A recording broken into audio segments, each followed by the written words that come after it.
Gold prices fell on Friday, ignoring yet more political turmoil in Europe, plus falling interest rate forecasts, and dropping for the fourth week in 5 since Donald Trump re-won the White House as bonds and stocks rose yet again despite stronger than expected U.S. jobs data. Bullion imports into the USA have surged ahead of the blanket 10% trade tariff on all goods promised by the president-elect for his January inauguration, with logistics teams working flat out, most especially to pack and ship industrially useful silver out of global storage hub London, according to executives speaking to BullionVault this week. Today's non-farm payrolls report for November said the world's largest economy added 21.9% more jobs than 2024's previous monthly 2024, while average wages held on to 4.0% annual growth.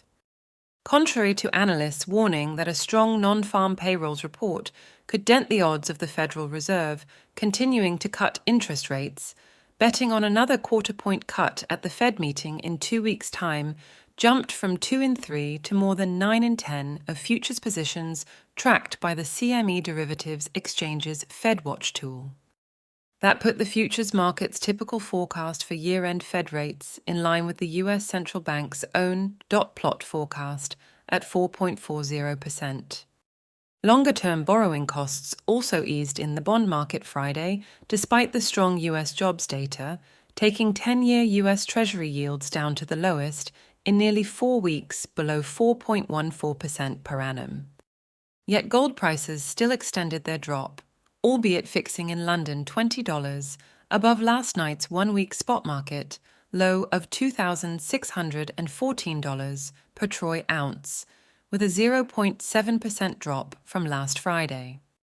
Bucharest's BET share index also fell again, slashing the 22.0% year-to-date gains seen in mid-2024 to just 5.2%, as Romania's constitutional court overturned last month's presidential first-round election in the EU member state on intelligence reports that ultranationalist unknown Călin Georgescu won thanks only to massive social media campaigns, echoing Kremlin-run operations in Ukraine and Moldova.